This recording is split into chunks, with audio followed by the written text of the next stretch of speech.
All right, so let's go ahead and get started today. I'm happy to see a lot of you warriors, and some of you I haven't seen for a while, but I remember talking to, so it's good to see a lot of you again. Let's talk about confidence. Now, confidence is something a lot of people are wanting, but like they have a lot of different misconceptions. Have any of you ever, let's just do real talk. Have any of you ever tried Googling how to get confidence or what is anybody ever done this rabbit hole? Nick, you've done this. Dr. Phil, you guys go like, what's confidence? What am I missing here? It seems like I'm missing a piece. And I got one that came up here. It says, here's a definition that came up. A number of different factors can contribute to excessive levels of confidence, like upbringing, culture, personality, and past experiences. And they can shape a role in how a person's sense of self develops. Now, if you're reading something like that, you're going, okay, well, my upbringing kind of wasn't very good for confidence. I got my ass kicked on that one. So looks like I'm set up to fail already. Let's go with culture. Well, culture's kind of kicking my ass right now. So that's not going well for confidence. I'm getting shut down left and right on that one. That didn't work out. Personality, well, that gets judged often by people in my life. So that's not going good. And past experiences, well, my past experience says I should probably not have any confidence at all. I got my ass kicked a bunch and stuff. Social situations, embarrassment, you name it. Boy, did that go great. So it looks like I'm not supposed to have confidence according to Google. Great. So what am I supposed to do with that? I guess I'll sit in self-doubt and think everything's working against me. Thanks, Google. I'm going to tell you, that's not true. That's not how confidence works. There's nothing there to practice, and it blames a different scenario of culture, personality types, or upbringing as the reason why you have confidence. But I don't think it's true. The reason why is I believe that confidence is a mindset and a skill, and you practice it just like any skill. But you have to know what you're trying to practice in order to improve anything. I'm going to give you three main umbrellas. And then I'm going to expand on these umbrellas on what do we practice when it comes to confidence. And so the three things I want you guys to write down. And then we're going to expand from there. We're going to get into rejection, embarrassment, danger and uncertainty, loss. We'll get into the parts that start screwing confidence up. But let's talk about the three main parts. The first one comes down to doing something that's like, oh, I'm really nervous. I don't know if this is a good idea. This could go wrong. And that would be courage. The first word you should write down is courage. Courage is needed when we're going to have to do something that this is scary. And one of the main fears that people have is social embarrassment. So we'll go into those kind of things, public speaking, asking someone out, having to have a conflict conversation, things like this. Courage, doing something that scares you. The next one is competency.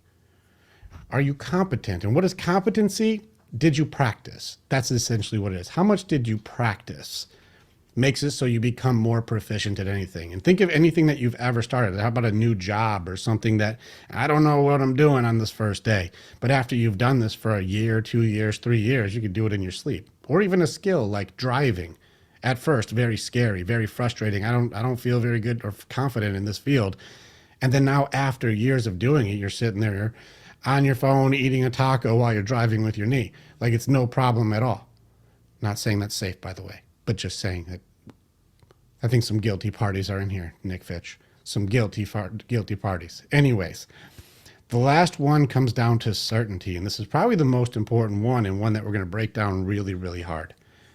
So let's start off with the problems with courage and get into some of the aspects of what does that look like? Now, it's really funny when you look at some of these things, how much we get in our own way. And courage is often like misconstrued. I think that people have the wrong idea between courage. I think the definition is actually really funny. If courage is doing what you know may hurt you and then doing it anyway. Have you guys ever heard this before? Like, this is something that scares me. This could be tough. I could get rejected. I could embarrass myself. I could fall on my face. This could be really, this is very stressful, but I'm doing it anyways. It takes courage. Now, the problem is it's also the definition for stupidity, is doing something that may hurt you and doing it anyways. So that's what makes life really hard. Is this courage or is it stupid? Is this a good idea or is this a courageous moment? Really, really tricky to figure out which is which. Hey, babe, I'm going to throw you as my co host. I see people jumping in, and I need you to let those people in for me. Thank you. So, makes it really tricky to figure out is this a courageous moment or am I about to do something kind of dumb? This gets into the difference of awareness for just danger versus courage. Sometimes it does take bravery and courage to do something that's scary, that is dangerous, but that's not necessarily the situations we're talking about now. What about starting a business or following a dream or asking somebody out or being vulnerable and open with somebody who you're close with or giving a speech or doing something that has potential for massive embarrassment? Well, those are scary moments. And if it's what's even funnier is if you look at the numbers on it, more people are afraid of social embarrassment than they are death. That's real numbers, by the way, when you look at people's fears. More people are afraid of public speaking than dying. Interesting, right? So that would be a courageous moment. This leads us next to the competency part. When it comes to competency, it's just how much did you practice? And you practice and practice, it makes you better. Let's go ahead and talk about a social situation. Has anybody in here ever had to give a public speech before? I don't care if it's in high school. I don't care if it's at work. I don't care anything. Yeah, you guys have at least done a speech before. I've had to give a presentation in front of people. How many of you practiced your ass off? I read that thing 100 times. I went through the slides 50 times. I was ready. I knew this like backwards and forwards, right? The more that you practiced, the higher your confidence was in that uncertain moment, this courageous moment. I have to do something that scares me, but I'm ready. I have practiced. This goes for sports. This goes for pretty much anything that requires repetition. And so with this, your competency will raise your level of confidence because of how much effort you've put into it. Now, the last one I want to get into is the umbrella for certainty. And then we're going to break these things down into bigger categories. Afterwards, I do want a Q&A. So if you guys have questions, please be ready with those. When it comes to certainty, this is the part where it really makes it so we can have a higher level of confidence. Think of everything that you have been through in your life.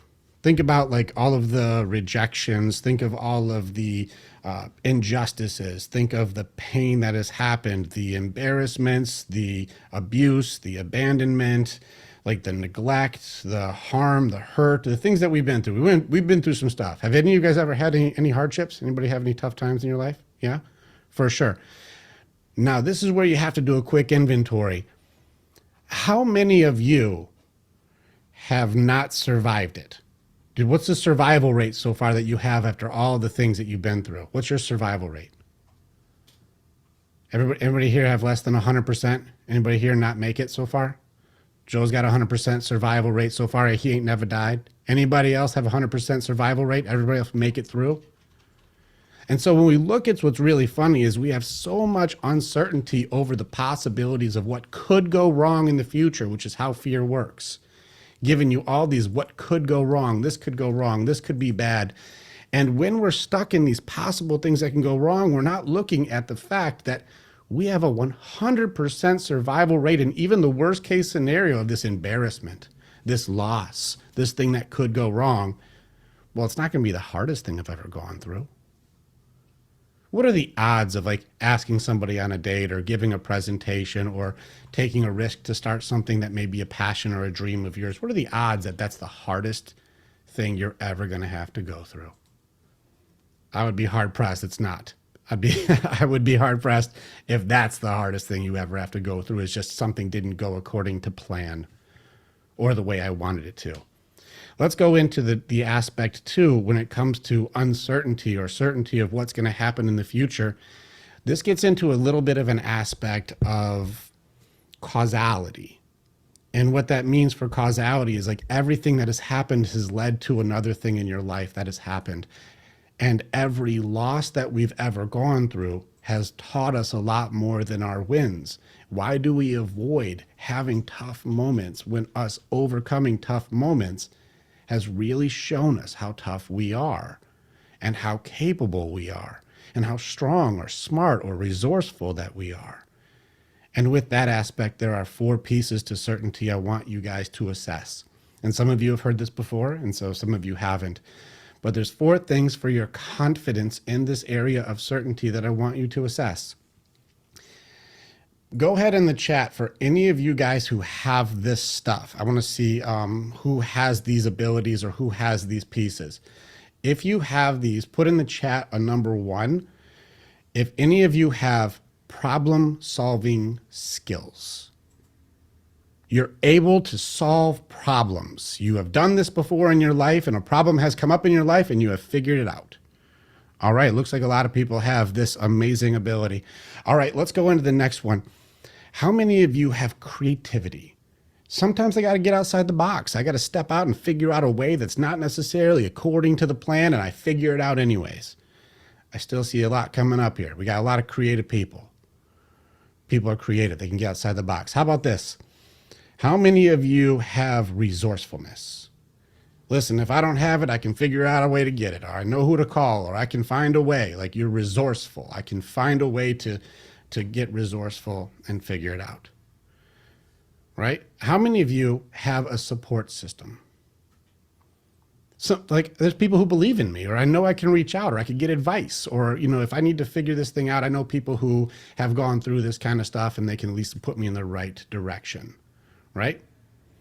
So this means out of these 4 things, it looks like you guys have all of the things that are necessary that no matter what comes up, you're going to be able to be okay. You'll figure this thing out. And so why are we so scared or disbelieving in ourselves or doubtful in what it is that we're going to be doing when we have all of the things necessary? I can solve problems. I can get creative. I'm resourceful and I have a good support system.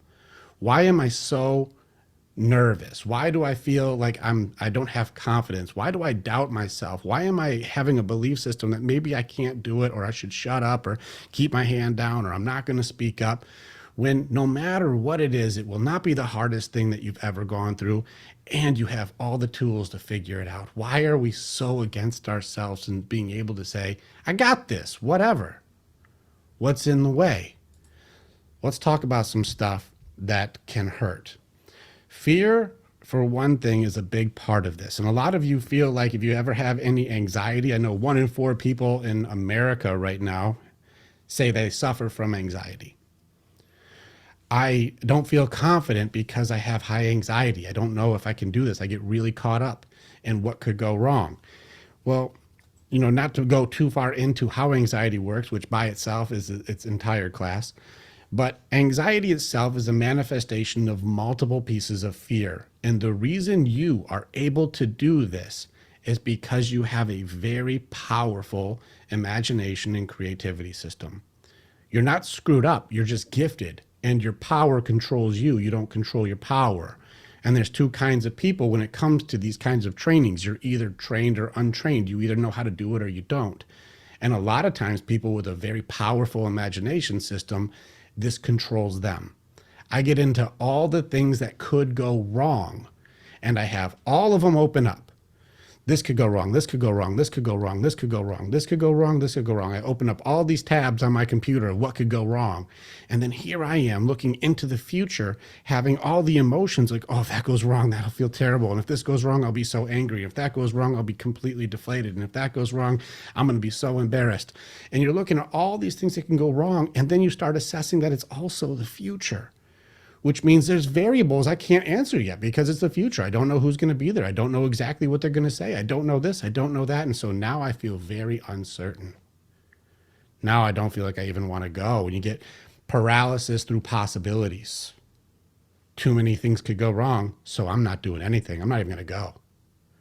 We get in our own way where we shut down our own confidence because of the what ifs could go wrong without even adding in what if it goes right. I don't even have room for that. I got too many tabs opened as it is. But if we look at the certainty aspect of it, this almost never happens.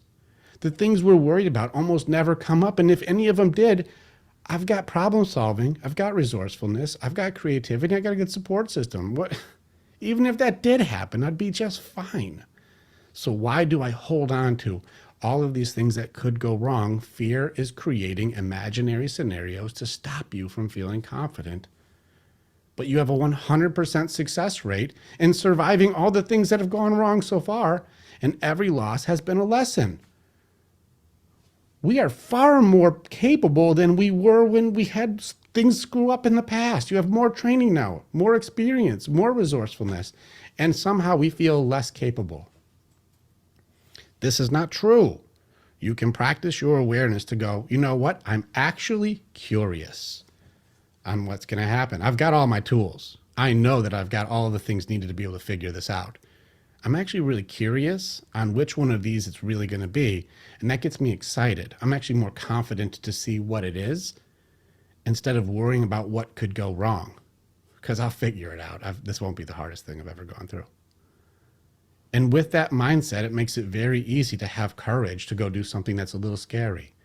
Practice over and over again to make sure I'm prepared for what it is that's going to happen, and have certainty versus the doubts that could come up. And that's what you would use, is having that certainty that I will be okay. So let's do it. I'm very curious. I'm curious to see what it is. Now let's go into competency versus shame. You guys ever seen that the more somebody practices something, that's what they start becoming identified as? Now, have any of you guys ever developed a skill and been considered that thing? I'll give you an example. Let's say Eric, for example. Let's say Eric's like, you know what I want to do? Bucket list. Learn how to play guitar. Eric starts practicing the guitar over and over. He's practicing guitar every day. Every day he's practicing. He's jamming out. He's learning songs. Starts playing with people.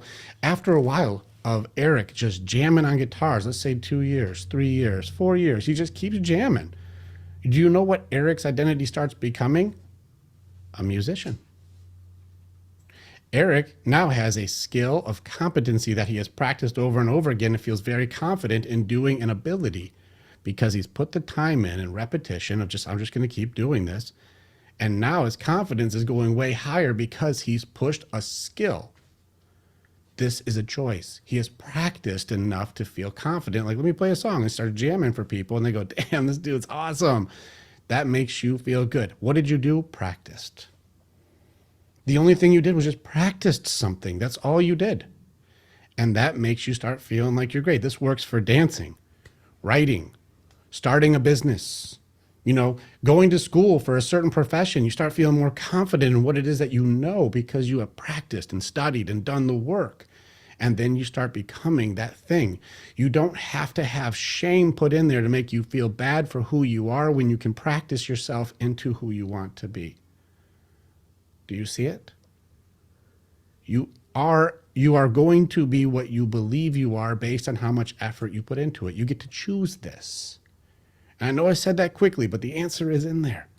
You get to decide how much effort do I put into building up the skills that make me feel proficient. You got karaoke for mind and heart, right, Candy? And so this is a skill where you look at like courage versus fear, certainty versus doubt, and competency versus shame. These all have choices that allow you to practice and be aware that you don't have to feel like you're inadequate, not good enough. It's all going to go wrong and I can't deal with what goes wrong, or I'm not good enough with who I am. Let's get into the acceptance aspect of it. Starting off with one sentence, and this helps out, especially going through loss and things that could go wrong. Sometimes stuff happens. If any of you have ever tried to challenge the things that have happened, you get into denial or bargaining, like, I can't believe this is happening to me, and if only this would have gone right, then I wouldn't have had this. If you really want to feel confident, look at something that just went wrong and go, well, that just happened. So simple, but it's extremely powerful to block denial and block bargaining from even becoming part of the system to make you stop who you are. Well, that just happened. Did you? Okay. If you do this, it's really difficult for you to spiral out of control, because you can at least start with an acceptance piece to allow you to do something that people wish in hindsight. And this, you guys riddle me this. Tell me you don't have an embarrassing moment or somebody said something and you wish you could have gone back and said this one thing. Like, you guys have relived that memory where something went wrong and you're like, oh, but if I should have said this. Oh, I would have done this. Oh, I would have done that. Which comes down to, in the moments when we don't recognize we're in a courageous or a competency moment, we get to choose how to own it. Be accountable for things. If something goes wrong or you have an embarrassing moment, you're going to wish I could have done something different. And this is the acceptance piece of like, well, that just happened, so we're good. I'll give an example. Let's just pick something. If I'm giving a presentation, I'm walking out on stage and I fall right on, I just wipe out. I'll even scorpion too. You ever see someone's feet go up over their head when they fall and they face plant? I scorpion fall. Feet hit me in the head. I'm a contortionist on the ground. I'm all messed up. I mean, some people would just be like, "That's it. My career's over. I'm done. That's game over right there." Or you can see the person who gets up and goes like, "Ha ha," and then takes a bow and go, "That's the beginning of the show." And then everyone laughs, they start clapping, and then nobody really thinks about it again. Think of an embarrassing moment. Someone starts like, we had somebody who said someone was making fun of me because they said my dad does a job that's like a garbage man or something. And they started doing like this chant. And I'm like, I've seen people that just start dancing during the chant and go, "That's my dad. What'd he do?" And then all of a sudden everyone's just cheering that on instead of going like, "That's the most embarrassing moment of my life." It's not always about what happens, but it's how we handle it. And a lot of times when we own stuff, people just kind of move on with their day instead of it becoming the identity of, "I just didn't know what to do." I think, sillily enough, I'm not a big advocate of the movie, but there's the Adam Sandler movie where the kid pees his pants. And then they show everybody's like peeing their pants. And that's, if peeing your pants is cool, call me Miles Davis. What is that? What was that? It's Billy Madison, right? Wasn't my movie, but I'm just saying there was a part where it's like, if you just own it and everybody's doing that, well, then it's not that embarrassing anymore. And a lot of times that confidence just comes from own it. People seem to move on very quickly when you go like, "Yeah, that shit happened." I don't know if it was Big Daddy. I think it was Billy Madison. I think it was, but I think they had a pee pants option, that thing that happened in Big Daddy. It was Billy Madison, right, Joe? All right, so in this one, the point is if you just own it, it seems like people move on very, very quickly. Have you guys noticed this? If somebody was like, "Yeah, that just happened," and they're like, "Yeah, it did," and like, "Damn, I remember that happened to me," and like, "I know, right?" And then everybody just moves on. But if you see somebody go, "Shut up, don't make fun of me," and then run without using their arms, you watch that person, like now they're labeled for life. That's who you are now. That's you. And I think that if you're able to recognize in the moment, I'm in a moment where I can go, "Hell yeah, that just happened." I think peeing your pants is such a ridiculous thing, but I mean, I'm just saying like, I'll put myself in that scenario. Let's say I'm on stage in front of 1,000, 2,000, 3,000 people and I have a moment, I'm peeing right down my leg. Later on, they're like, "Hey, pee pants guy." I'm like, "Did you guys see that? Most pee I ever did." It was like a gallon. I'm like, "Probably 2." They're like, "Ah." And then it becomes funny because I'm owning it. But if I'm like, "Shut up, my career's over," and then I turn into a hermit, this one moment, if I just owned it, everyone laughs because they've got their own life and their own fears and their own insecurities and their own bills and their own things going on. They think about you for like 10 seconds and then they go on to their own stuff. Unless you imagine with your hyper imagination, your high creativity, that they're thinking about you all the time. It's not true. Everyone's got their own stuff. So just own it. And it's amazing how quickly everyone moves on.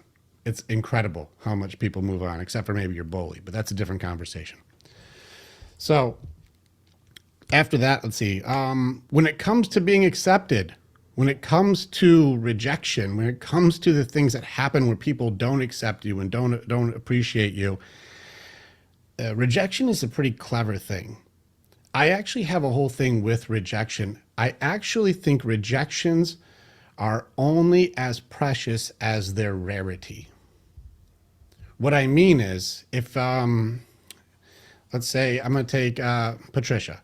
Patricia has $5. And someone's like, "Hey, can I get $2 from you?" You're like, "Oh my gosh, that's like almost half of what I have." Those $2 out of my $5 are precious. Those are precious to me. That's a lot. It's almost half of what I have. That's a lot for me to give. Now, if Patricia has $1 million and I need 2, won't even notice it. Didn't even notice it was gone. Go ahead and take it. I have an abundance.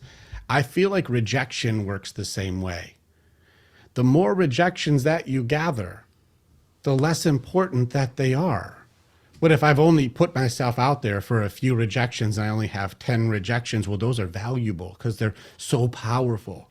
But if I have a million rejections and someone's like, hey, do you want to have this thing? And you're like, no. And you're like, yeah, okay.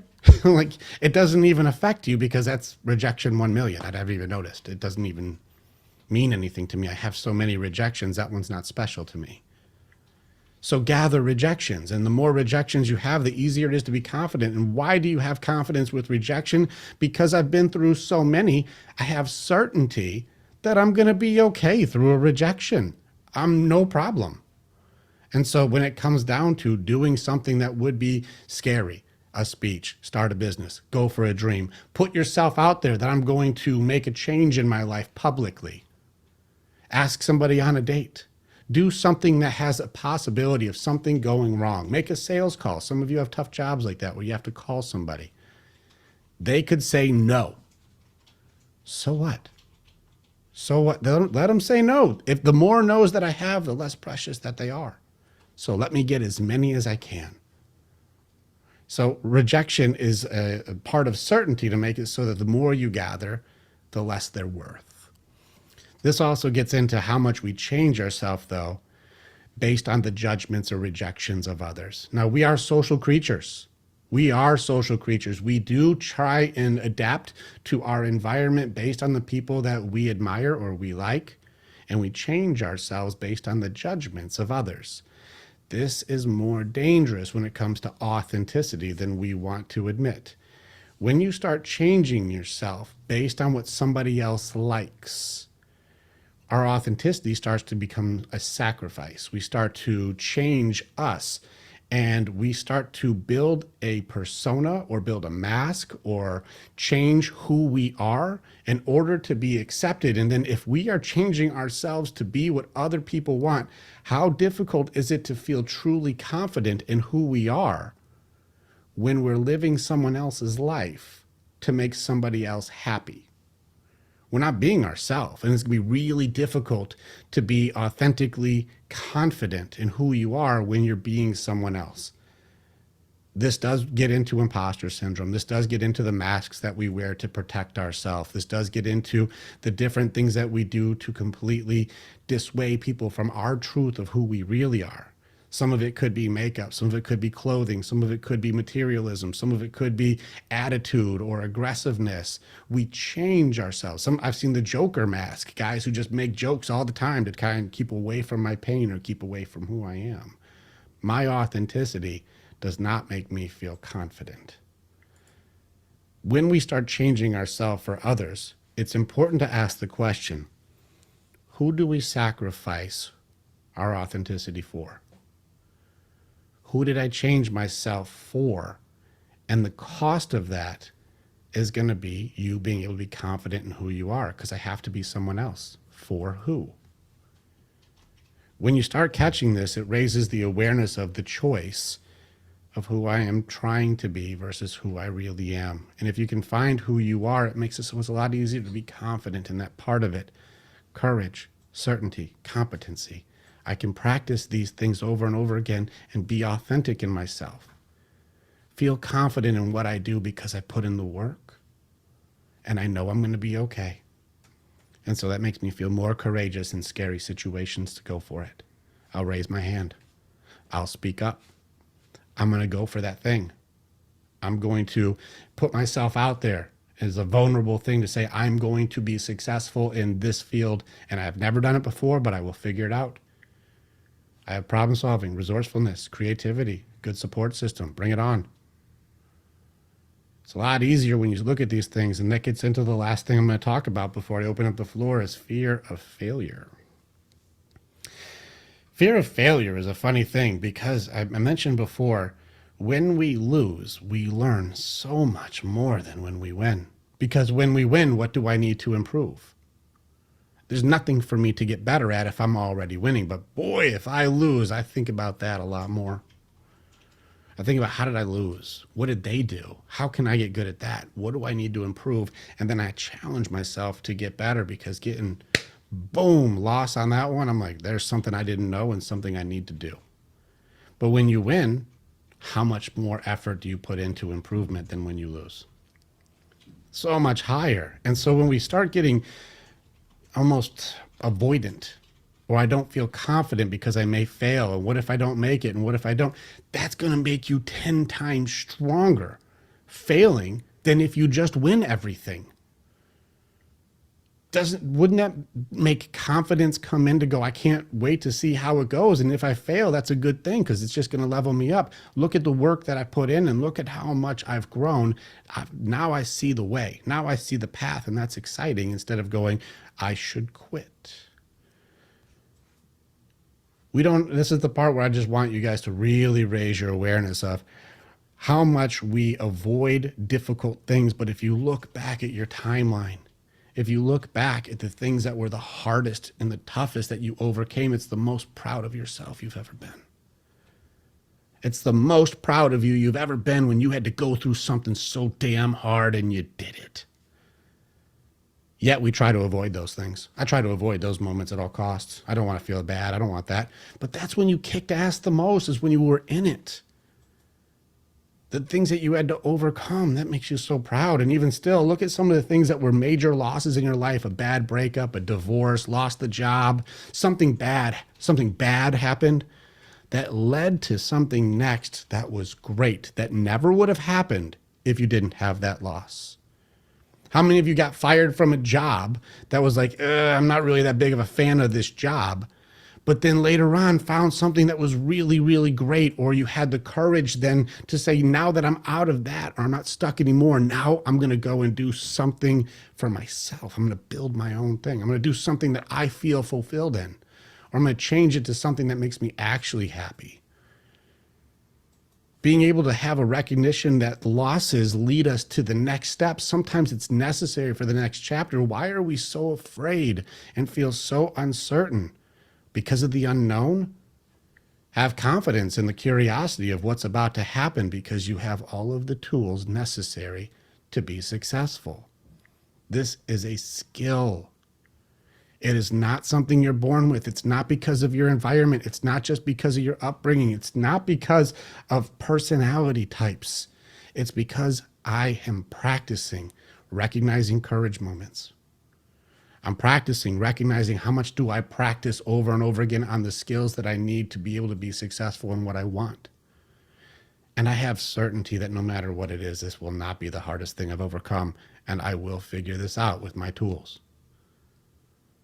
These are skills, you guys. This is an awareness. This is just, did you see it moments? That way you can choose how to handle it. It's not happening to you, it's happening for you. Do you see how you improve? And that's what these are for. This is the very, very, very basic version of how does confidence work and how do we practice it. And I just want to remove any of the stuff that says it's your upbringing, culture, personality, your past experiences. It's going to come into, do you practice courage, competency, and certainty? These are things you can start doing and just get better every day. Did you just keep working at it? Did you keep working at it? Or did you give up? Did you blame others? Did you say, yeah, because of my past experiences, that's why I quit trying? The only way you truly are the failure, if you have a fear of failure, is when you quit. Otherwise, you just get better until you become that thing. He's the business owner. She's the boss. He's a musician. She's a dancer. He's an author. She's a doctor. Whatever it is that you're practicing or working on, that's what you become, because that's what you work on the most. You feel confident in those things. You feel good. That's a choice. I want you guys to sort that out for a while. There's a lot in there because it went to a lot of different pieces of how this worked, but I'd like to take it a little bit more personal and have you guys, as we're going to open this up to Q&A, if you're like, okay, all of this sounds good. How do I apply this stuff though? How do I actually use it in these scenarios? Now, I do want to preference this. This was based on regular life. Now, if it comes down to relationship stuff, the answers will be different inside of your personal relationship than with the world.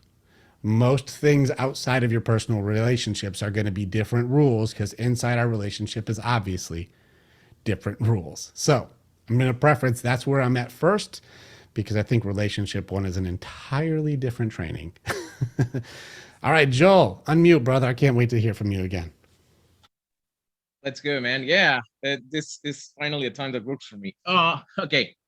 So, simple question first. What's the difference between courage and stupidity? So the difference would probably be it's actually a really good question because it really just comes down to you're taking a risk either way. It's mostly probably danger level would probably be my assessment. Like saying I'm going to put my head in the alligator's mouth. One person would be like, "You're so brave." Another person would be like, "That's dumb, dude." So like it's really it can easily be subjective. I would rate the anger level or the danger level, not anger level, danger. How much danger is involved in this? Asking someone out on a date is a lot less dangerous than wrestling a lion. Both are very crazy and brave, though. Both take courage. Yeah, good, solid answer. I think the same. Like danger, actual. Am I gonna die from doing this? Right. That's a solid criteria. Yeah, because this can be easily misunderstood with bravado or like ended up dead. Especially, I come from Latin culture, Latin Americans. That's kind of a thing. So solid. Uh, my big question I have it's around authenticity. What can we do to shed the personas, the mask we create, how to be more authentic to ourselves? I know this can be a loaded topic, but let's just work with the basics, the fundamentals. I'm very interested in what you said about authenticity. Absolutely. So when it comes down to the authenticity aspect of it, there's a few parts that you have to look into. One like extrospective, like how can I say the word? Introspective and extrospective, whatever that would be, outside and inside ourselves. First thing would be outside is who am I? Who am I trying to impress, or who am I trying to appeal to? My authenticity is sacrificed to get some sort of an acceptance outside of me. Who is that for? Who am I trying to impress? The other part is what am I protecting inside of myself by being something different? Because we're remember when you're changing your authenticity and you're not being authentic, it's because it's a form of denial. I'm denying who I really am to be something, protecting that part of me from what? What part is being protected if I was to really be me and have a rejection, or if I was to really be me and not be accepted, if I was to really be me and be shut down or abandoned or left? What part of me am I protecting to have to even have this bravado or have that persona? Those would be I two came places to start. I came with an answer right now. Can I follow up or so? Okay, with for me because I answered the question, I was always the black sheep, like in many lots of stuff. First, I come from Peru. I am from Peru actually, so I made lots of quantum leaps just to be able to even speak the language, make my ticket business money, even be able to afford Bastian Slots Millionaire Consulting Program because I come from there. I also paid NAS, so that's kind of where we met. So there's lots of stuff I did that my peers did not.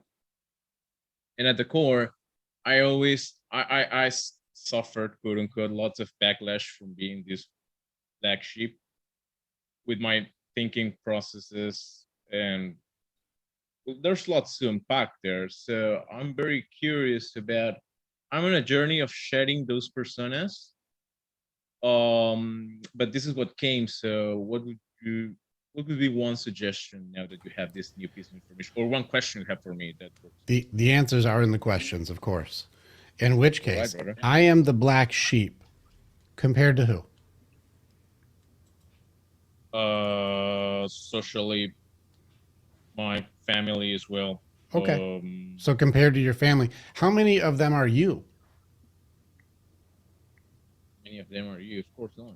Just you. You're the only you there's ever been. You're the only you that's ever existed. In fact, you're the best you I've ever met. As far as black sheeps, you're the only you that's ever existed. So compared to who? Is there another you I should be comparing you to that's the white sheep? You're the greatest you that's ever existed ever in history. How can you be wrong? Compared to who? You're solid. I love that question. Compared to who? I guess there's lots of inner damage that I created for myself on the process of growing up in this self isolation. There's self. Perfect. You got stuck with you. And then whose Hmm. thoughts? This is the other part. If you're getting backlash and your isolation has a whirlwind of negativity, judgments, blame, shame, guilt put on you, whose voices do you hear when you're alone and those voices are tearing you down? Whose noise is in your head? Mom, dad, best friend, or ex coworker, boss, ex girlfriend, ex wife? Who is it? Whose noise is in there telling you you're not good, you're not enough, you're the black sheep, you're doing it wrong, you're not right, you should feel bad for who you are, you should feel guilty for what you did? Whose noise is in there? I wouldn't call it like a mom dad type of thing, but it to me sounds more like a self judgment, like a very harsh inner critic. That's the word I think. All right, so if you're criticizing Some you, standards, yeah, some high compared standards to I who? created. Who are you comparing yourself to that you are not enough to you? How I should be, how I should have been, Oh, how imaginary I version of shouldn't you. have. Make believe Mm. Joel. I like it. Joel 2.0. The one you made up who's doing better than the real you, which makes the real you not good enough. I love it. I'm going to do it. You know what? I'm joining you. I'm actually really upset at myself and feel not good enough because I don't have superpowers, but I really wanted them. And inside my head, I should be able to shoot lasers out of my eyes and fly around really, really fast. But I can't do those things. So I'm a piece of crap. I'm way behind. I'm not good enough. I made up a version of me that doesn't really exist, compared myself to it, and told myself I'm not good enough. Man, this feels weird, bro. I just made up a version of me that I like better in my head, and I feel bad for not being something I just made up. What a jerk. Who did I compare Ah, myself to? Make believe me? okay, make believe me. Shit, Yeah. that's You're where you're supposed to be in your evolution to be who you're meant to be. You can't change time like that. I wish we could. If you listen, if you figure out the time machine thing, call me. We're hanging. We're going to do some crazy butterfly effect stuff. We're going to do some things. But otherwise, time doesn't work like that. And yesterdays and make believe tomorrows aren't the same. There's nothing wrong with dream building, but even if you're dream building, you're exactly where you are, which puts you where you're meant to be for your evolution and your story. So, how can you be bad or the black sheep or not good enough with who you are when where you are is the reality of where you are? How can where you are be wrong when that's reality? That's where you are. And it's part of the story to get to where you do want to be. So why are you bad for what is? That's an interesting thing. mm, How yes. can you be It's a bad for what it's a is? great it's a great thing. And thank you for pointing out this make believe persona because I can see, I see it. And by the way, yes, I'm working on a time machine thing. I can create messages for me to send myself to the future. Oh, I see what you're doing. I see That's a what good one. did you schedule an email to yourself next week? You are a time traveler. I see what you're doing. I know. Yeah, that's a good one, man. Okay, so we could get there. Any last advice? I don't want to make this call about me. If you really deep dive the questions that I just gave you, those questions lead to more questions that lead to more questions. What I would suggest is really take those questions and start challenging them down until you get to the core. And then when you get to the core or you get stuck and you can't see where to go further, then just shoot me a message. I'll give you the next question. All right, brother. Sweet. Thank you so much. Well done, dude. Well, you're on mission, man. You're on mission. That's a tough. Those are tougher questions than people think. Those who's in there. Those are the belief systems and the curses that have been put on us since we were young, and we have cultivated and grown those things for a long time. And raising the awareness of those can be pretty tough because all of our defense systems to protect ourselves were built to keep us out. We made it Yeah, to keep brother. us out of it. And so there is a point Yes. you're going to hit your own safe, and that's when you have a safe cracker. That's when someone like Yeah, me thank you comes for in and we this. ask the right questions. Actually, I just commissioned a portrait that's gonna go there. That it's about what I call force X or like this inner critics. It's a way of picturing the reminder. But thank you. This is a sweet spot. And thank you, Candy, for that lovely rainbow ship. Beautiful. The rain, Okay. that's you, the rainbow sheep. You're not the black sheep. All right, my I am guy, the rainbow ship. my guy Eric. What's up, dude? Unmute, brother.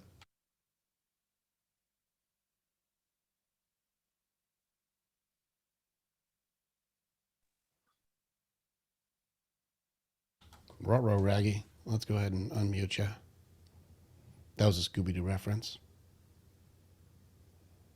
That's old school. Hit that unmute, brother. We're waiting for you. There we go. There we go. So I see confidence a little bit different. It took me a lot of courage to hit the raise my hand button, but it takes me vulnerability to face my fear because I have to expose that to each and every one of your judgments, you know? So I have to put myself in that position to take that hit. So inside right now, you know, I'm going boom, boom, boom, boom, boom, boom. My heart's beating, but it's up to me to keep myself calm, stay in this moment, and be able to show myself that I can do this. So that's what authenticity is to me. I have the awareness of my fear. I'm willing to expose it, and then I'm willing to grow strength off of that. It's not going to be my weakness anymore once I figure out how to keep myself calm in this moment. Well played, sir.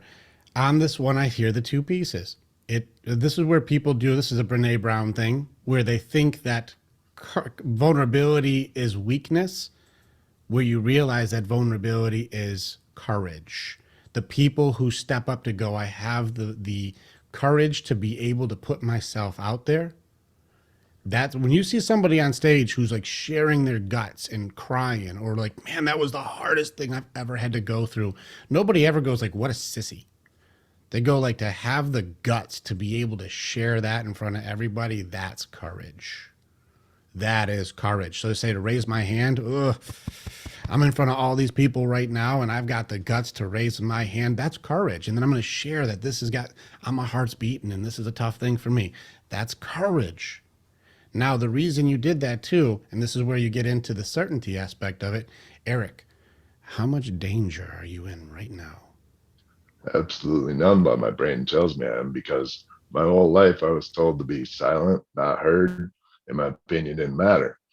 So if I make my opinion matter to me, then it doesn't matter what anybody else thinks. This is a different training that I just did last week, actually, and why people don't ask for help and people saying my opinion doesn't matter. Nobody cares. It's no one's going to, why would I raise my hand? No one's going to even bother listening to me anyways. You know, and this is the part where why don't we ask for help? Important question. Same thing, very similar to Joel's. You changed your belief system around the value and what it is that you have to say because somebody says, I don't care, or I'm not worried about your feelings, thoughts, whatever it is you're thinking about. So I have created a protection system to stop myself from speaking up, stop myself from reaching out, stop myself from being vulnerable. I stop myself. Who did you change your entire belief system to please? And is that person still around who didn't help you to make you even have to have it?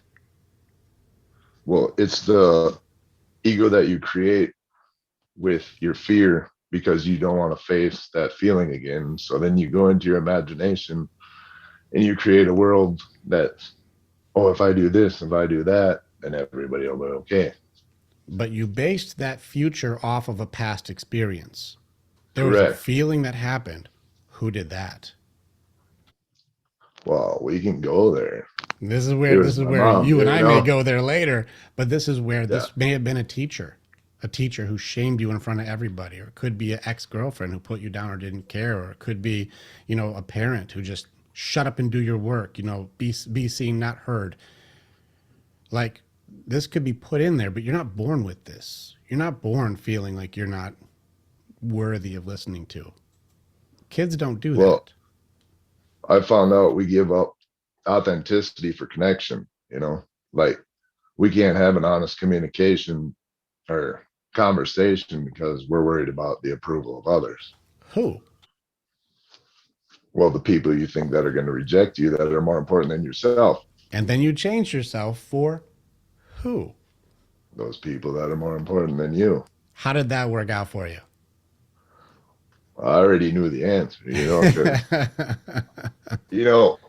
we talk about belief systems and all that. I knocked it down to one belief, man. I believe in myself and my ability to protect me, and that's the only way I can be confident. Because if I protect my peace, nobody can take that away from me and create fear within me. They can. There's always back doors because there's missing pieces to it. I would like some one-on-one time with you because I'll break it down further because that gets into a where does my worth come from conversation. And if any of you have the just raw tenacity to answer that question, that one has had some top coaches stumped. We want the answer to be like, it comes from me only. No, it doesn't. It does not. It is not the right answer because you would have no value in this world if it was only you. There's no service you could provide. There's no worth you would have in a relationship. It can't only be you. And a lot of times, too, there's a faith element to it also that's completely disregarded. And so if you want to have a deep conversation of where does my worth come from, I will challenge the answer doesn't end up being it's only me for me, or else we wouldn't even have to talk to anybody. Right. I found a way to be okay being alone, though. I don't need the acceptance of others. That's called survival. No. Because I can give value without losing anything. And I can make people believe in themselves because I have the ability to not need them. They're not. Yeah. Maybe. I'll give you the benefit of the doubt. Would you say that using that system has raised your level of connection and made it so you are thriving? Yes. I could never connect with anybody before I figured out that I didn't need anyone. Because that gave me the ability to be myself because I wasn't basing it off of anything they wanted or needed from me. So a degree Like, of autonomy has made it so that you feel more confident. Yes, because it's responsibility. If I'm responsible for anything outside of myself, then there's a responsibility issue. So, like just wondering, do you have kids? Oh, yes, Okay, so you are responsible for those humans. correct. But I'm responsible to show them how to defend themselves against manipulation, control. Again, I see your system. This is survival, not thrive. I show them how to love themselves. Yeah, but by defending themselves from the evils of this world. Right. I'm saying it's protection. I think you and when I I would grew, have a deeper conversation on this one. I would pull some of the demons out there that make it so you're like you're highly guarded to protect, which means you're most likely a challenger type or type 8. You're the protective type. I will jump in front of anything. You'll fight a lion for your people, I'm sure. I protect safety and peace, psychological safety. Sure, It's which means something I most never had my likely, whole life. true or untrue, you hate bullies more than anything. I don't hate anyone. Really? So a bully comes I up, see- you're gonna hug him? I Somebody's see picking everybody on some for little their, kid, you're not gonna protect that person? I protect the kid. Mm-hmm. I see everybody for their behavior. So I make a decision based on how you treat me, whether I stick around to hang out with you. I'll tell you what, man. I'm not going to unpack you in front of everybody here because, like Yeah. I know what this defense system looks like, and it looks like confidence, but it's built on a foundation of damage. I know what this one is, and I don't want to do this in front of everybody for you, but let's you and I just talk. Like, just grab a call with me, and you and I'll do it because I think it's actually really cool. And when you start getting into that like next level of like what it really looks like to have that high vulnerability, because right now it's your armor is tough. You got a thick armor that you put on for protection. And as a person who builds armor, I know what it looks like. So let's just you and me, man. I'll have a call with you. I know that you've been emailing me, so we'll go back and forth. I'll just give you my personal link. Let's have a call, and like I'll show you what I mean. That way, it's not in front of everybody. It's actually a very positive thing. It's a very cool thing. Yeah. Cool. Like let's do, Yeah. yeah, let's do that with you and me because we'll unpack some stuff and that way it's not in front of everybody because that's a Yeah. different thing altogether. Right on, man. Yeah, so I would like that. I think that you're like, I had that old defense system, so that's why I know what that one is. But we're All gonna right. have That's fun. about all I got, man. Sounds good. Listen, thanks for your courage, brother. I really appreciate you. Yeah. I honor your courage for being able to step out there because that's it's pretty cool to put that up there. Thank you, man. Cool. My boy, old Nick Fitch, was that you with his hand up? What's up, Nick? Um, hmm. So I'm gonna probably be showing my posterior here quickly. Something that I've noticed in my own life. And I finally started tracking down the voices, the people that have put those voices in my head. And I've even learned like some techniques within myself to kind of like counteract them. When you talk about courage, and like for me, that is going against those voices in my head that have the negative thoughts. What I also call the fuck it mode for myself. And I'm sorry if people don't like the F word. It's what I call it. But I know that's a band-aid for the bigger problem. And I started talking with it a little bit with Phil. And I'm trying to word it correctly so I don't sound like a blabbering idiot, which is probably another defense mechanism. But one of the things I was always taught growing up is that don't talk unless you have something intelligent to say. And even if it is intelligent, if you're a room full of smarter people than you, still don't talk.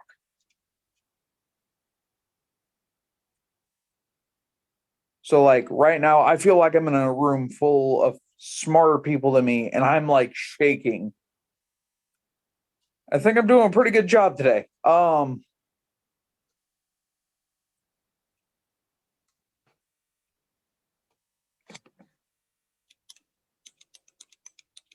Do you have a question that you want to kind of try and work through that on? How do I actually get those voices to shut up? I think that this is one of the things where I think some of my people in here, I got some warriors in here who take on everything from the people around them and they have to figure out how to sort that stuff out. I know I got Big Heart Bo in here and I got some guys who I know that like their ability for, if there are people in here who are empaths, and I'm just going to give this as a connection to you, this not saying you're an empath, but people who are, when you take things on, you do have to learn how to sort. And so Bo, for example, is an empath. He was freaked the fuck out by his superpowers because he's like, I can feel everybody's feelings. And I don't know what the heck is going on until we practiced how to pull it in. And then he like releases those things. He's got to sort his versus not his. You have voices in there of people's judgments. Like, this is an interesting belief here. Don't talk unless it's intelligent. Well, that's a judgment. What's intelligent and not intelligent is subjective. This is one person's opinion versus another person's opinion, which means whose voice do you hear to say what you're saying isn't intelligent? That is a belief system that got put in from somebody else's curse. Somebody else's generational curse was passed down to you. Don't speak unless I deem it intelligent enough for you to speak. And even then, if you're around other people who I also would rate as smarter than you, also shut up then too. Who is silencing you and stunting you from feeling like you should have confidence in your ability to process or think or speak? Whose noise? Whose belief is that? Is that dad? Is that mom? Yeah, Is it's dad? dead. So dad has put a generational curse on you to limit your potential only if you agree. It's a doubt curse. I'm gonna give you just an early breakdown. Some of you have seen me do this before. The definition for doubt is that doubt offers you nothing but takes from you everything, which means if you apply, you should not talk unless someone else thinks it's intelligent enough to do so. You now have to either agree or disagree that what I say or what I am or what I have to offer has value, fulfillment, contribution. I'm able to interact and grow, connect with other people, or I listen to it may not be as intelligent as somebody else thinks, which means I'm not offering you anything. I just think you should shut up. So which one do you choose then? You have to pick one of these belief systems. I have value. I am able to connect, fulfill, I can grow, I can toss ideas back and forth and be something like great and powerful with other people, make new friends, find like-minded people, or dismiss myself and do nothing. Which one do you want to pick? There's a belief system you got to decide. You got to pick one though. They conflict, so you can't have them both. Yeah, I understand. So I want to be able to connect with people finally. Like Cool. that's been my biggest hurdle is because I want to speak, but the internal voice of my dad's like, no, shut up. There's nothing to add. do you agree or disagree that you have nothing to add? I disagree with it Cool, very then- much. But Well, then it's okay to decline the offer for nothing. That's okay, Nick. I give you permission to decline the offer that what you say has no value.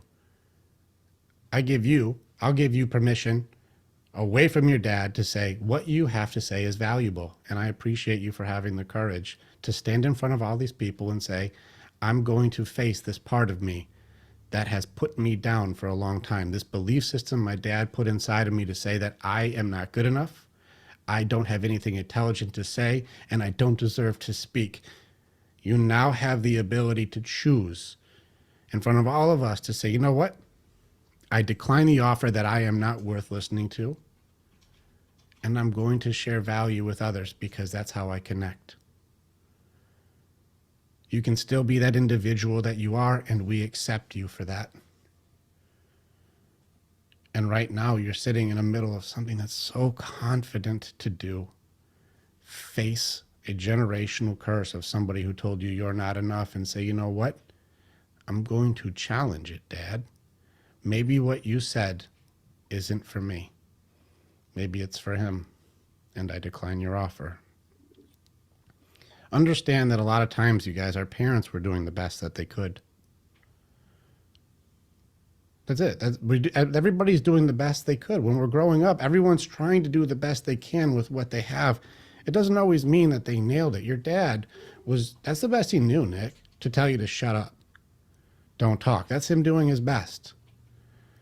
But now you're at the point where you have to choose if that belief system really is you, or if you're going to be authentic in yourself and say, you know what, I actually do have value and I'm going to have the courage to share it. And I have the certainty that if some people like it or don't like it, I'm going to be okay. And if I'm not doing really great at it, I'm going to be around people who are able to give enough grace that I can practice and become more competent at being able to communicate authentically and find my people. But just because someone says you should stay on the ground doesn't mean you're not built to fly. And a lot of times there's a difference between birds that fly and people who are built as chickens. And if you convince yourself that you're only worthy of staying on the ground, clucking around and eating birdseed and fluttering a few feet, when you're built with a bigger wingspan or you're more aerodynamic or you can see further than the people around you, you live your life as a chicken when you're meant to be flying. You have to decline the offer to stay on the ground. Now you're in choices, man. So which belief system is staying and which one's going, Nick? You should only talk when there's something intelligent to say, or you are worthy of listening to. I'm worthy of listening to. That's a big fight you're in right now, man. Listen, I'm going to honor you with having the courage to be able to bring such a heavy generational curse to the table. It's tough, man. And you know what? I really do honor you for being able to say, I'm going to have that courage to put myself on the altar of judgment in front of all these people who I don't really know very well and go for it. Well Well, done.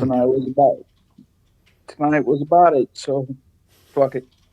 How do you how do you feel right now? Because you're facing a curse that's been there for a long time. How do you feel when you're not afraid right now, but you're looking at it in the face and saying, I don't agree with you? It's like it's finally letting go. It feels like at least a big piece of it is getting challenged to let go. Like you chopped a piece off. It may not be completely gone, but it's not But going to be it's as no strong. longer like the hand is no longer around my throat, so to speak. Take a deep breath.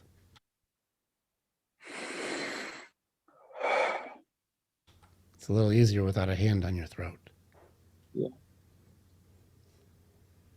Good job, brother. Thank you. That's a gutsy move, dude. That's courage right there. That's vulnerable to the max. Well done, man. This is something that life has taught me. If you're going to grow, you're going to do pain. And you might as well do the pain that will do you the most good in the long run.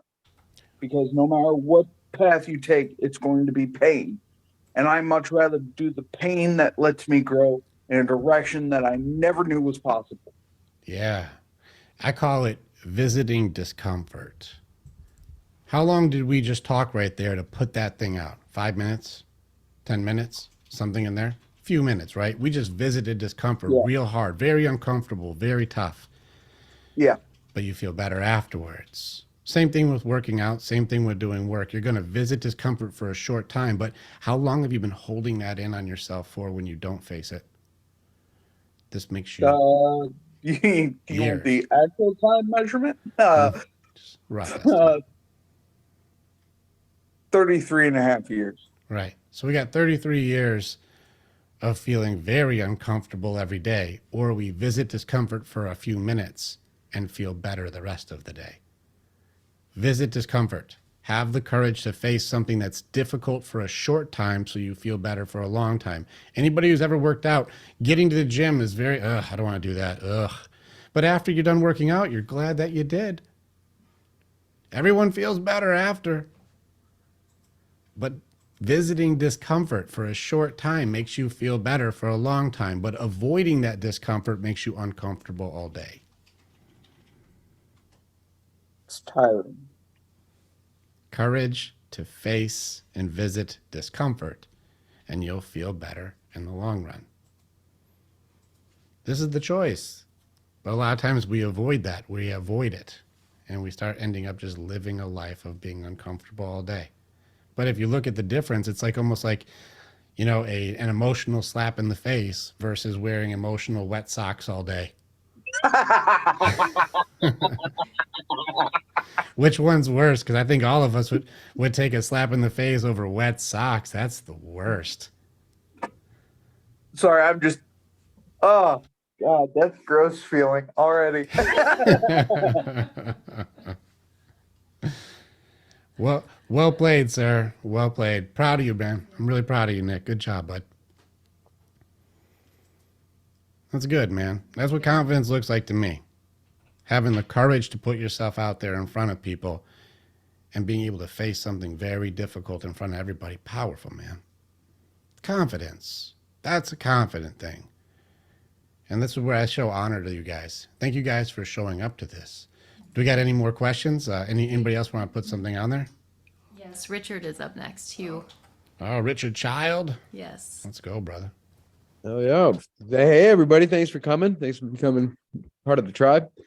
I guess the biggest thing that I'm like wondering is like I heard before, you're like everybody's got a support system, you know, and it seems like it's an obvious. But what if you don't have a support system, or what if it's minimal? And if it's minimal, which you probably do have a couple people, whether they're your friends or not, how do you not drain those people? Because if you have all these things we've talked about and confidence issues, and you're like trying to work it out and build a support system, you also want to honor whether it be like a work relationship or a friendship. If somebody offers some and that's your small support system, I mean, or how do you work without a support system? So basically, I'm open to any talk on that subject because I felt like we just kind of jumped over it. And I'm wondering if anybody else feels that on this call, or if I'm the only person. No. All right. So when it comes to support systems, this does turn into maybe some personality traits of what we do. Asking for advice is one thing, but needing somebody to do something for us is a very different thing. So if I was like, hey man, what do you think about this on like, I'm going to start a business, or I'm going to do a thing, or I'm going to go for a goal, or I'm going to try and lose weight, or I'm going to try and like make a few extra dollars. I'm going to do something, just something, you pick a goal. I don't care what your goal is. And you're a little uncertain on how to do it. And you would like somebody who's got results that you want. It's one thing to say, hey, can you give me some advice so I can do like maybe skip some pitfalls and make it so I don't make as many mistakes. That's one thing. And people are generally pretty cool with that, especially if they're your friends or family. People are cool with advice.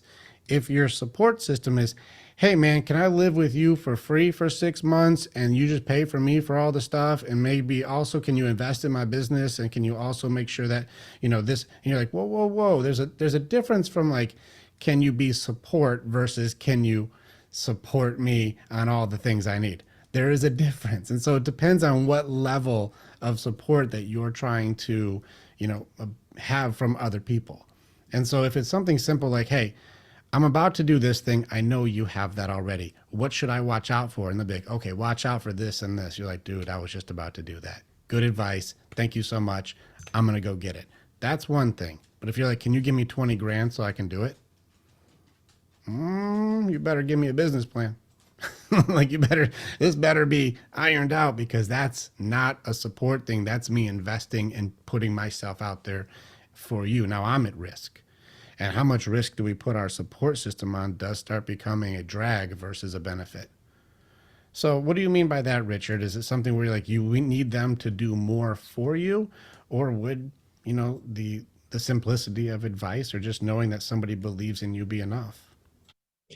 Well, I think somebody believing you is enough if you can create the connection. I think that like analyzing everything that we're talking about and going to a point, if you're like identify, okay, I need a support system. Okay. So I think it helps if you're relying on somebody for a support system to be like, hey, do you think you'll be my support system? Can I, it's a weird, how do you initiate that? How do you communicate that? That's kind of where it's mostly, I think my concern throughout all of this, which is based on confidence on a lot of things, is to drain out people. Like when you're like really into what somebody has for advice, like how do you go from having no support to having like something that respects the people around you when you really don't know how to tap into a support system? You don't have the confidence to even accept it. So how do you? There may be the piece there, the acceptance aspect of it. Let's simplify this down. What is your expectation of a support system? I mean, just to be accepted and feel like some sort of unconditional level of like, I care what you're going through. No. Where did unconditional come from? Because all of us have conditions for boundaries of people we have in our life. So why does there have to be an unconditional aspect of it? Well, I think that's just honestly, the confusion that I have to not know what a healthy support system is. Fair enough. That's my personal problem. And I don't know if it applies to anybody, but and with like the eagerness to want to be able to develop that. And based on, I think Eric talked about his like resilience of self-sufficiency. So there's like all these like branches going on where I'm just trying to do the right thing, create a healthy support system, but I don't even know what it is. So that's going to be really difficult for you to accept a healthy support system if you're creating an expectation that I don't know what it is or what it would be. You wouldn't even see it if it happened. I'll give you an example. I believe in you.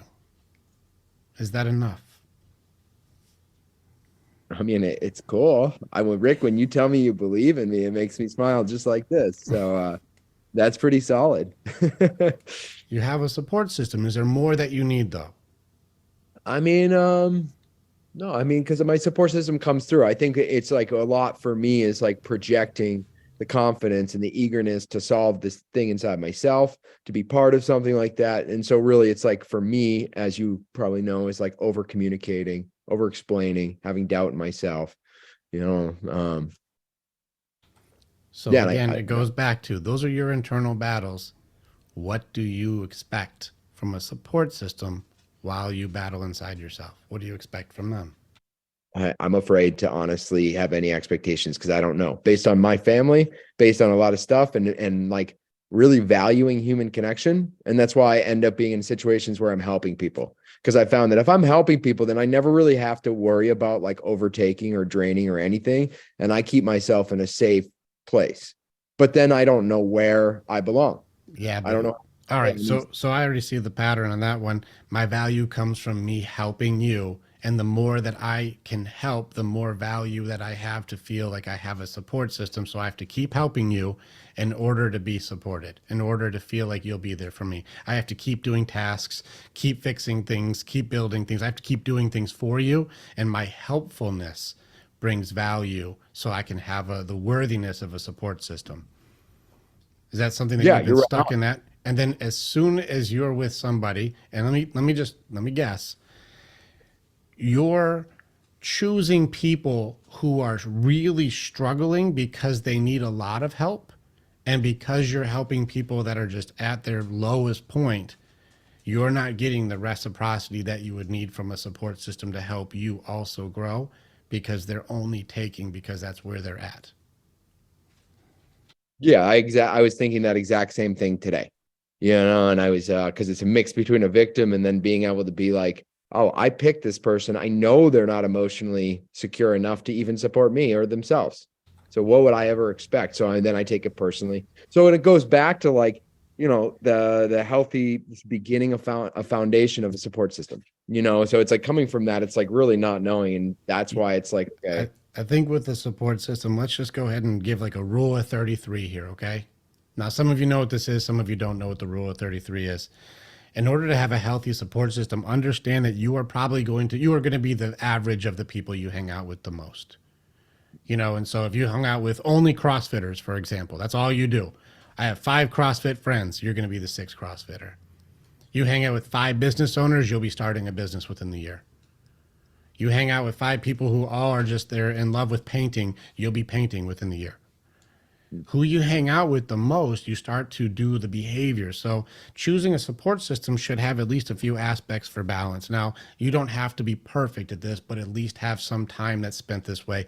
33% of your time would be spent with somebody who would be a mentor or somebody you would look at as I don't know, one of your people you admire, somebody I can learn from, grow from, someone who challenges me, a teacher of some type, somebody who is a mentor to help you improve. You spend time with people who you can like, wow, you really have something that I would like to have. I'm listening. Then you need to spend 33% of your time with people at your level, people who you're on the grind. You're all learning and growing. You're challenging each other, even competing sometimes for fun. Doesn't always have to be a nasty competition. It could be like, hey man, I just ran my hardest. Like, oh, if you did, I am too. Like sometimes it can be very playful, but you should be with people at your level.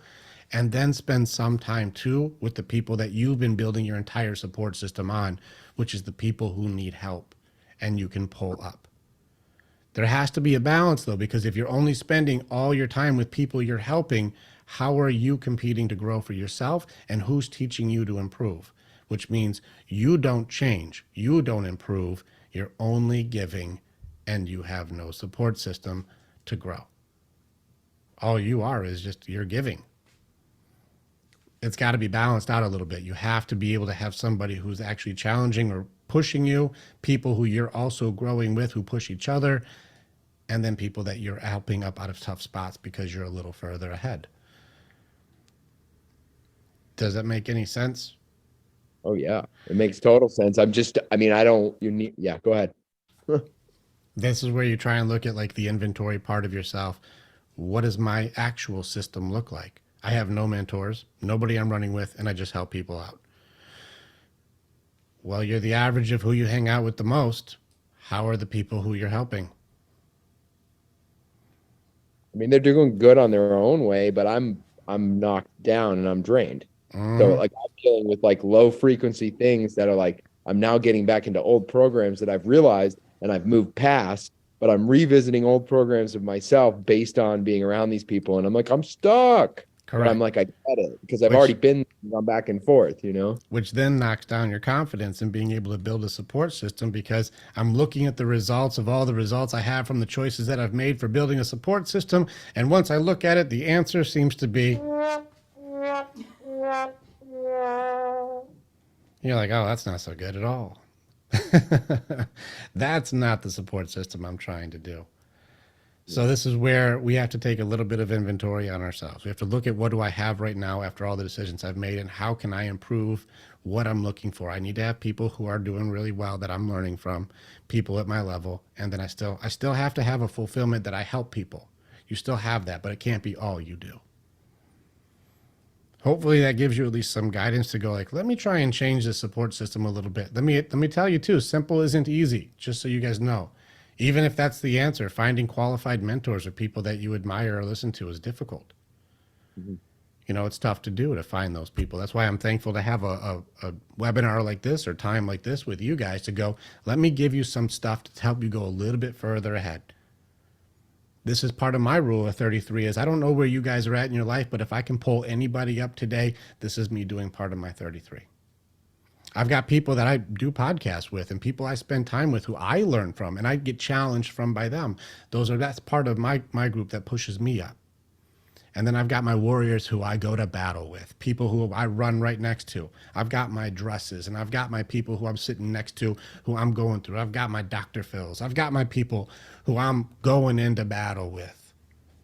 So we got to find our balances. We got to find this within ourselves. Someone who teaches me, someone I roll with, and people that I help. If you do this, you become the average of who you're around the most. And if you're around people who are all growing, you're going to grow too. If you're around people who are only able to grow as far as you're going, you should really look around and see how far am I now, because this is as far as we go. Mm. Thank Heavy, you very much. heavy stuff there, but something to think about. Something to think about.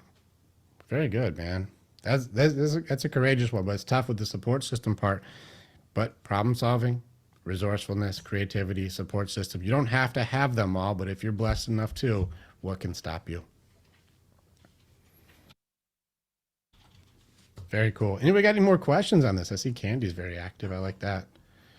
Anybody got any more questions, or do you guys feel like, damn, that was good, and I'm ready to rock and roll? What do you see, babe? It looks like Joel has another question. All right, Joel, look at this guy. You're on fire today. What do you got, brother? Yeah, brother. Totally. I think like you've unlocked something inside that was like, huh. That's it. It's like instant expansion. I totally get it. So my question it's actually very simple. As a follow-up question to what we talked, where should I put my attention the most? And if you need clarification, I'm happy to do that. That's what came to my mind. Yeah, of course. In which category are we operating in? Because we are obviously complex creatures. I want my Yeah, attention to great grow in question. which part? Awesome. On authenticity and specifically around the part around this me judging myself around make-believe Joe. I see. Okay, so you're on the part where like, damn it, I'm really attached to that version of me that I made that I really like.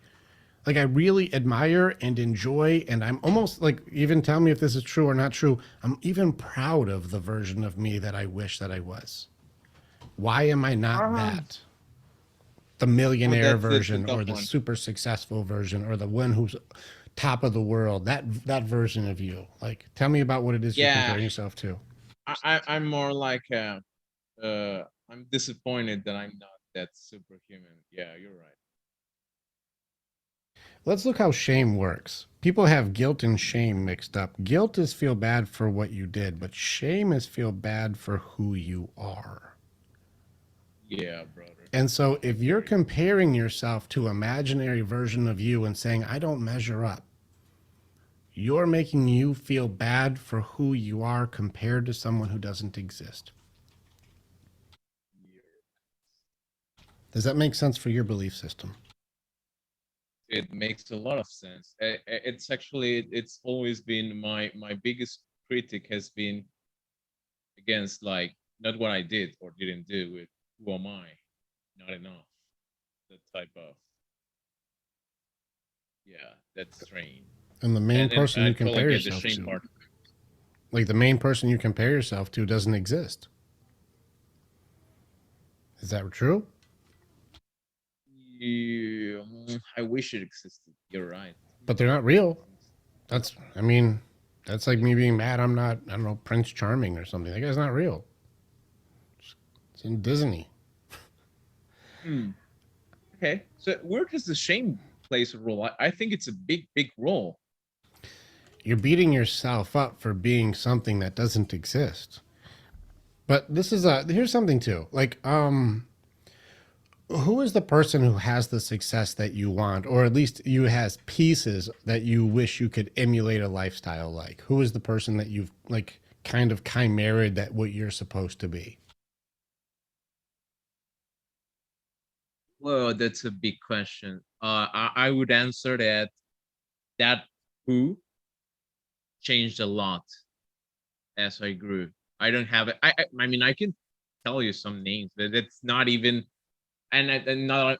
I'm not even gonna be dumb to talk like big names like Tony Robbins or like Grandiose. That's out of the blue. But the honest question, honest answer would be like that who has been changed, but I'm not there yet.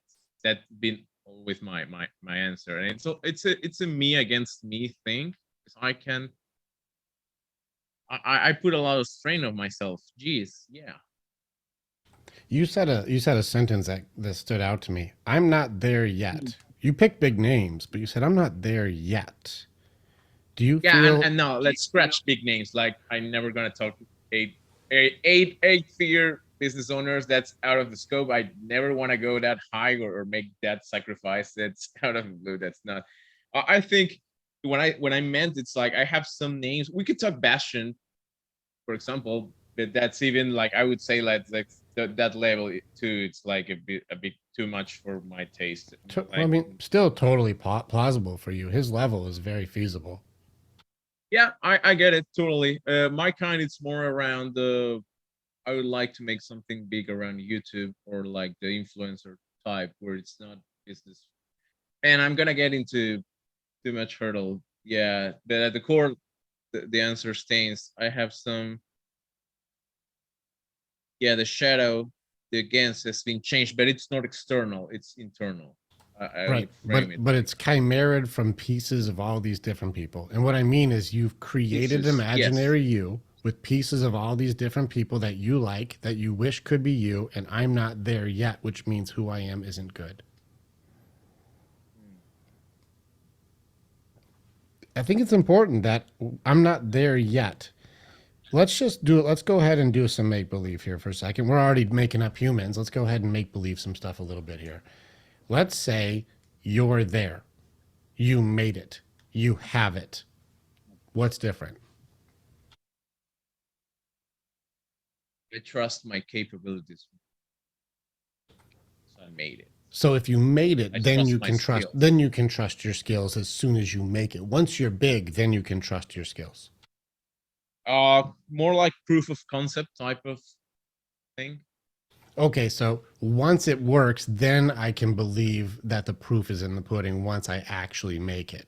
I can't believe it before that because it's not true yet, so I don't think I can do it. But then once I actually win, that's when I'll believe it. So. Okay, yeah, it's based in true, yeah. So anybody who's ever done anything, it comes down to a potential conversation. We're gonna, you know what? Some of you love this stuff, some of you don't. I'm gonna take it to the map a little bit. Some of you love the psychology part of this, so you're gonna enjoy it. Some of you will be like, what the fuck? All right, so Oh, I love it. Joel, we're gonna get into the map here, brother.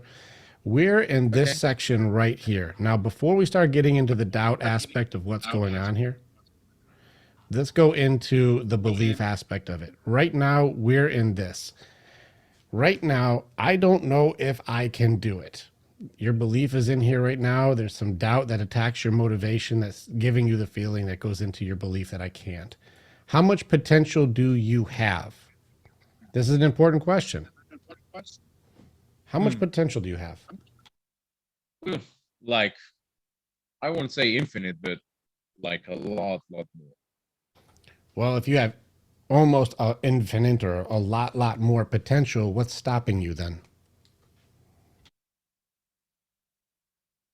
It was my fear of authenticity. It was something All right, related so we to got identity. fear creating something, your make-believe version of you, that makes you feel like I don't believe I can do it, which means now I have a limit on my potential. It was unlimited before, but now because I've got a make-believe persona that I'm not good enough as, I feel like I can't do it, which is telling me that I can't use my full potential anymore. So that means how much action do you put into trying to get the results if you don't believe that you're there or that it's not going to work?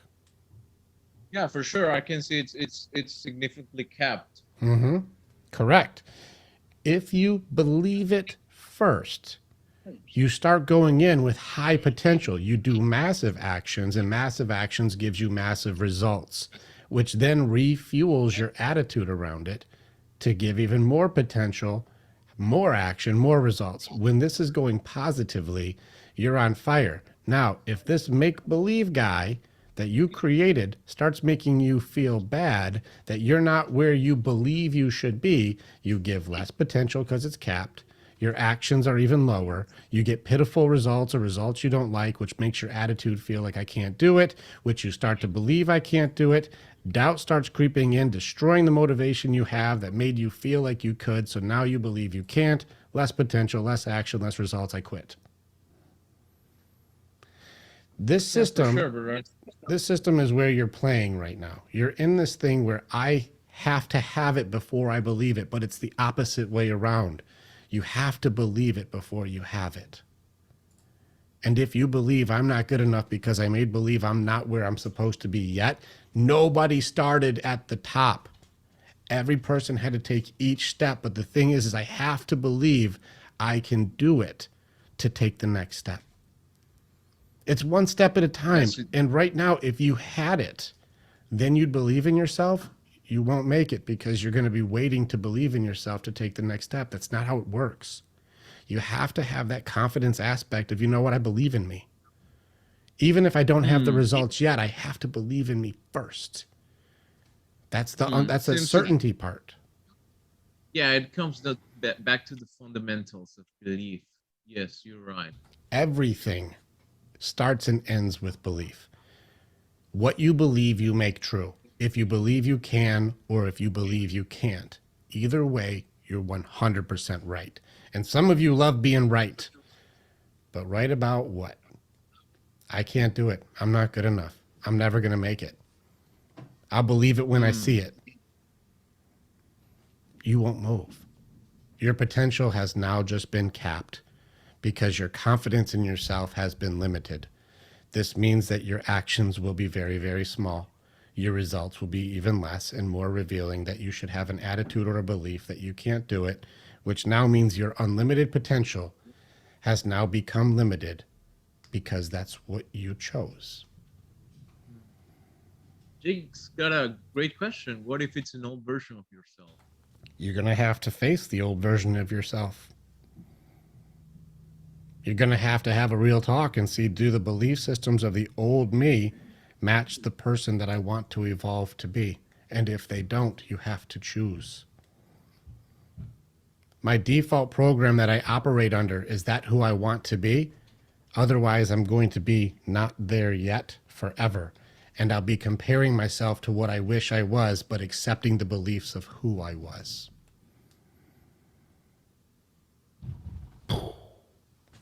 That's a punch in the face, you guys.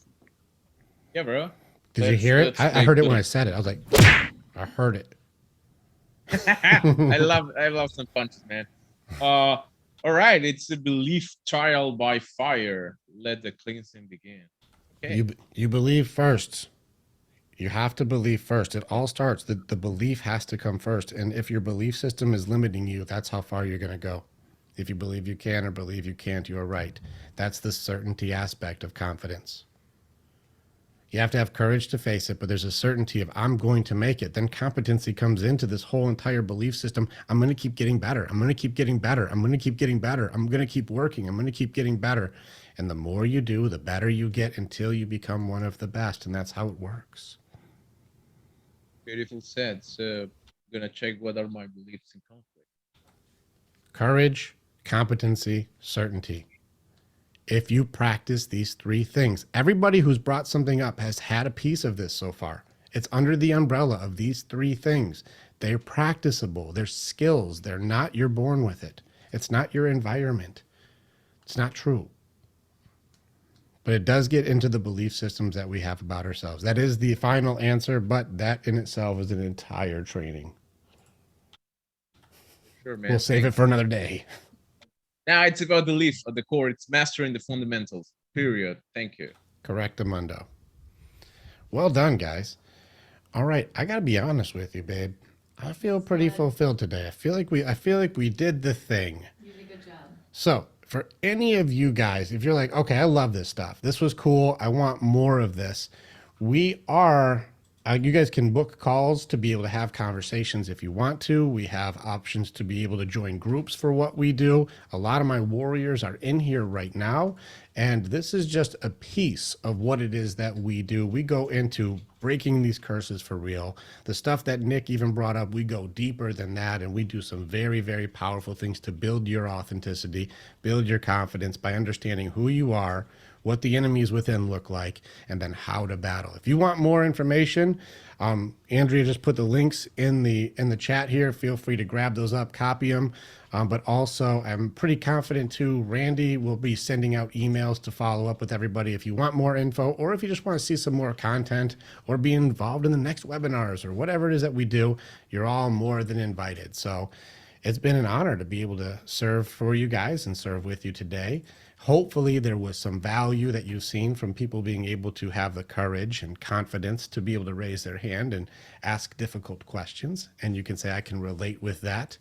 And I really do honor and appreciate all of you for the time that you put in today to be here. So if you want to book calls and talk more and get more into your own stuff, I am looking forward to meeting. I get to talk, I know, with Patricia, and I'm looking forward to Eric, and I'm looking forward to seeing some of you in the future. But I'd like to meet a lot more of you if you want to have those calls. And so those are there. Looking forward to seeing some of you. But otherwise, we'll be doing another one of these next month.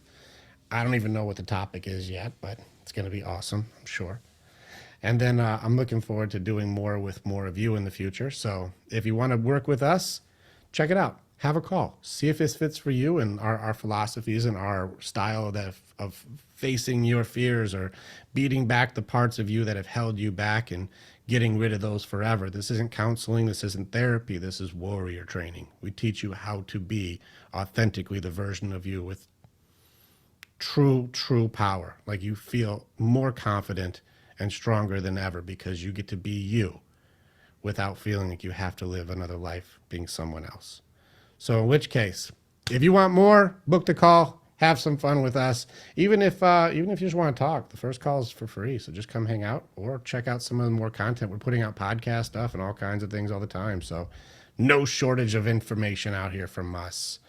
Otherwise, yeah, I think that's all I got. Yeah. Let's get out of here. Let's and enjoy. subscribe. Thank you, Ty. Thank you, Ty. All right, we'll be talking to you guys soon, and I'll see a lot of you very soon. And yeah, appreciate you guys so much. Have a good night. Have a good night. Yeah.